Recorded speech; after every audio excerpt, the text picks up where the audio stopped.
around with the features, but guys, without further ado, we've got Mr. Antonio McKee. Are you in the middle of training? I hear a lot of music pumped up in the background. What's going on with you?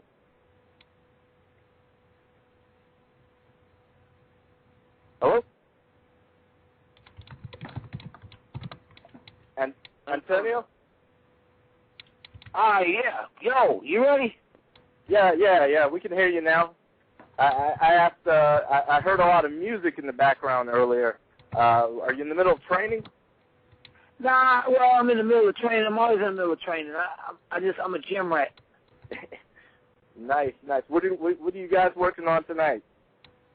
Well, tonight I'm working with Eve Edwards, who's getting ready to fight in Florida, and I'm working with Paul Bonatello, who's getting ready to fight Silva here in California. You know, a lot of strikers like to come to me and get the defense takedown, but I think what they've seen is me. I'm developing a new stand-up for guys to change up a little bit for MMA. You know, there's a lot of people out here training and doing stuff, and they think their way is the right way. But I've actually adapted to all the different ways and styles of Muay Thai, boxing, jiu-jitsu, and I've actually put together a really good stand-up game based upon a wrestler, how to strike against a wrestler, how to strike against a good grappler. So these guys are finding to be very effective, and that's why they're here. Well, let me ask you this. Is Paul afraid of the takedown of Tim Gargantuan Silva? Well, I don't think he's scared of the takedown. But I think overall we're looking at a bigger picture, and that's getting back to the UFC. Okay, all right. Well, you know, for those who, as I announced earlier, are living under the rock, you've got a massive win streak going on. Why don't you tell them a little bit about, you know, how'd you go from wrestler to MMA fighter? Well, you know, it's a lot of controversy. It's really amazing to me, the skeptical people out there that watch the sport. As the sport is growing, it's becoming a more competitive sport. You're seeing more athletes get more involved in the different variations of training. But I think what's starting to happen is people are slipping away against their base and what they specialize in, and they're trying to regroup themselves. Unfortunately, if you pay attention to some of the top fighters in the world at that level, you know, I know we all want to see knockouts. We all want to see high kicks and punches, but when you're dealing with a guy that's a professional that specializes in something, Bruce Lee's famous statement he made, he said, "I fear a man with 1,000 kicks and a man that has 1,000 different kicks versus a man that has 1,000 kicks. He fears a man with 1,000 kicks over and over and over, which means that you've mastered your craft. With me, I've mastered my craft of taking down people and grounding and pounding them out. People say that, you know, I'm boring, I'm this and that, but if you ask anybody that's followed me, they'll tell you it's the most technical shit they've ever had to deal with, and I've cut their faces open, and they don't want a rematch. You don't see anybody wanting rematches. But I think where the game is going now, look at St. Pierre. Did you see his last couple of fights? They're starting to become decisions. He's starting to take people down. He's realizing that, wow, this is so easy because everyone's out here trying to go cock block fighting and knock each other's heads off when, you know, you got to be real careful. How many fights like that are you going to have? I don't mind getting hit. But I tell you what, you hit me, I'm going to hit your ass back. And if you can't figure out how to hit me, that's not my fault. You know, I'm working to be better at standing up now. I've trained with some great guys. So my stand-up is really not bad at all. In fact, a lot of people like McKee, please stand up in a fight because you look so good on your feet. And I think, you know, I'm getting closer to bigger fights now, so I think I'll be more relaxed to stand up. But, again, we know what the crowd wants. The crowd wants to see somebody get their face smashed, eyes busted. Again, I constantly battle with this entertainment versus a sport. Which is it? Is it entertainment or sport? Because we can real easily get WWF. You see some of these organizations put some of these fights together, and it's like total crazy. It doesn't make sense. But it's entertainment, you know. I just hope I get to the Big Apple real soon because I'm getting sour on my end. Well, I mean, you spoke about your style. Is it you've got like 5 billion wins and only 3 losses, but a lot of it, you know, 99% of that is decision. So is that what's holding you back? Well, I look at a more methodical game out here. I go into a fight to beat people up. I mean, look at these guys. I'm fucking them up. Okay, I'm fucking them up. I'm picking them up, slamming them on their head. They're on their back. They can't get up. They need the help from the ref. But, you know, my last fight was a submission in 2 minutes. I've really opened up quite a bit in the last 6 months. Where I'm at now versus where I was 6 months ago, it's night and day. You know, training with these Edwards has been an awesome thing. And one of the things I like the most is that people ask me, you know, if McKee fought BJ Penn, who do you think would win? Easy Edwards straight out said McKee would kick his ass. Like I tell everybody, I'd kick everybody's ass at 155. St. Pierre's tough. That'd be a hard fight for me, but you know what? It'd be a boring fight for the crowd because he plays the same game that I play. The only difference is I do it better. My opponents need stitches. His opponents don't. Ouch.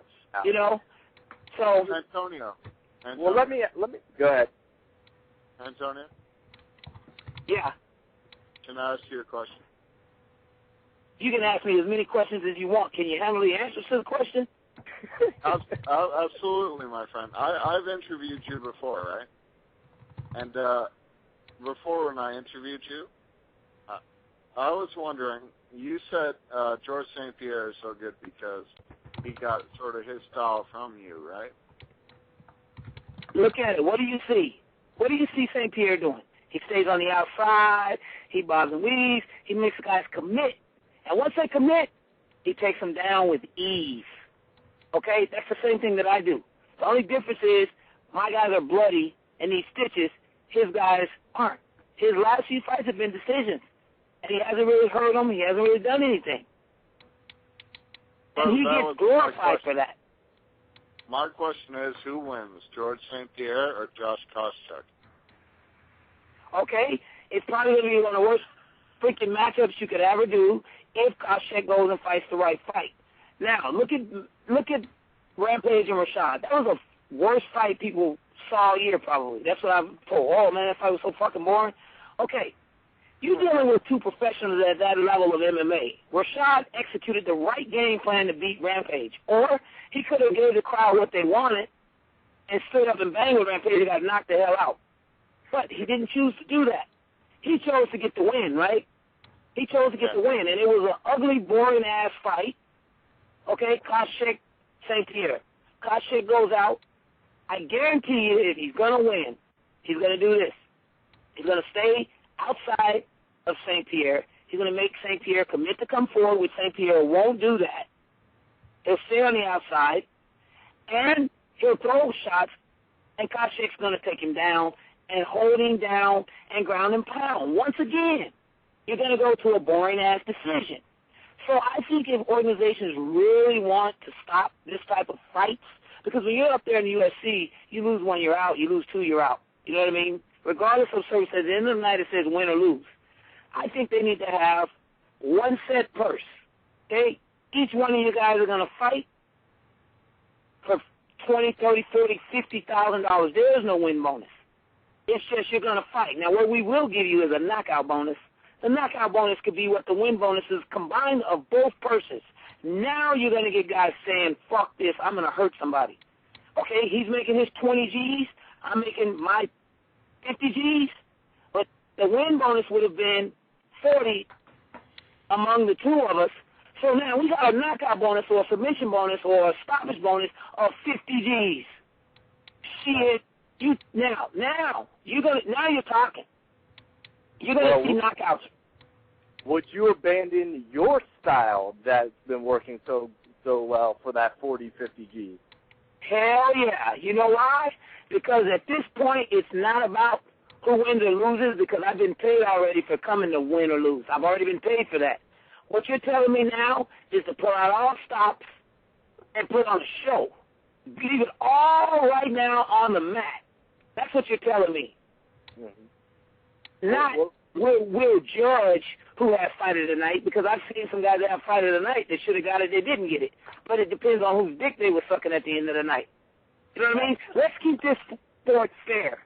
We all know how much money is being generated. We all know about promoters and what they do to fighters and how they're being treated in medical and retirement. There's no retirement, no pension. There's nothing except for your last fight.